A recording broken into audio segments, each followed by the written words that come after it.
ৰাজ্যৰ ঠায়ে ঠায়ে বানপানীয়ে বিধ্বংসী ৰূপ ধাৰণ কৰাৰ সময়তে সমান্তৰালভাৱে ভয়াৱহ বানৰ কবলত পৰিছে চিপাঝাৰৰ গৰুখুটি বহুমুখী কৃষি প্ৰকল্প।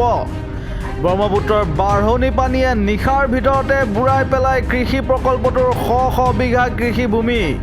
কৃষি প্ৰকল্পটোৰ 200 বিঘা ভূমিত লগোৱা বাৰিষা কালৰ মাকৈ, 50 বিঘা ভূমিত লগোৱা কল, 15 বিঘা ভূমিত লগোৱা নেমু, 10 বিঘা ভূমিত লগোৱা অমিতা বিনষ্ট হয় প্ৰলয়ংকাৰী বানত।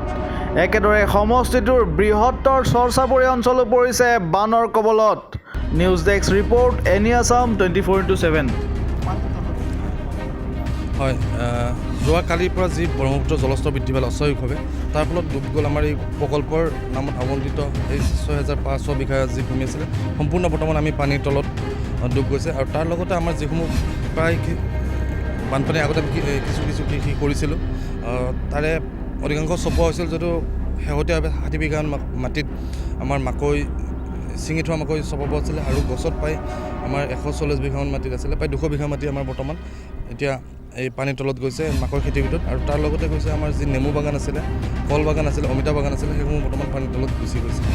আৰু তাৰ লগতে আৰু এটা কথা ক'ব লাগিব যে আমাৰ ফাৰ্ম প্ৰকল্পৰ লগত আমাৰ গৰু পালনৰ ব্যৱস্থা আছিল, সেই গৰুৰো বৰ্তমান চৰণীয়া পথাৰৰ অভাৱ আমি অনুভৱ কৰিছোঁ। যিহেতু আমাৰ গৰুসমূহ বান্ধিব বা ৰাখিবৰ বাবে ওখ ভেটি আছে, আমি তাতে ৰাখিছোঁ। এতিয়া তাত মানে অকল দানা দিছোঁ, মানে গৰুখিনিয়ে এতিয়া কেঁচা ঘাঁহ খোৱাৰ পৰা বঞ্চিত হৈছে। যোৱাকালি 200 বিঘা মাটিৰ মাকৈ বৰ্তমান পানীৰ তলত গৈছে। হয়, এই যিসমূহ কৃষি আপোনাৰ পানীৰ তলত গুচি গ'ল, তাৰ ফলত আমি 35 পৰা 40 লাখ টকা আমি এতিয়া লছৰ সন্মুখীন হ'লোঁ।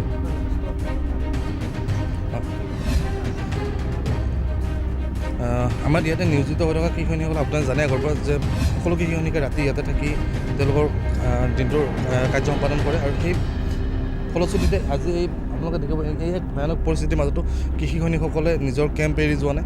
তেওঁলোকে কেম্পৰ ওচৰত যদি ওখ ঠাই আছে তাত আশ্ৰয় গ্ৰহণ কৰিছে, নহ'লে বা কিছু কেম্পত আমাক জনাইছে যে তেওঁলোকে কেম্পৰ ভিতৰতে চাং পাতি চাঙতে বাস কৰি তেওঁলোকে কৈছে আমি পহৰা দিয়াৰ ব্যৱস্থা কৰিম।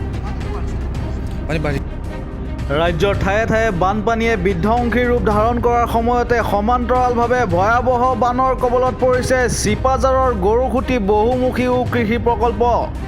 ব্ৰহ্মপুত্ৰৰ বাঢ়নি পানীয়ে নিশাৰ ভিতৰতে বুৰাই পেলায় কৃষি প্ৰকল্পটোৰ শ বিঘা কৃষিভূমি। কৃষি প্ৰকল্পটোৰ 200 বিঘা ভূমিত লগোৱা বাৰিষা কালৰ মাকৈ, 50 বিঘা ভূমিত লগোৱা কল, 15 বিঘা ভূমিত লগোৱা নেমু, 10 বিঘা ভূমিত লগোৱা অমিতা বিনষ্ট হয় প্ৰলয়ংকাৰী বানত।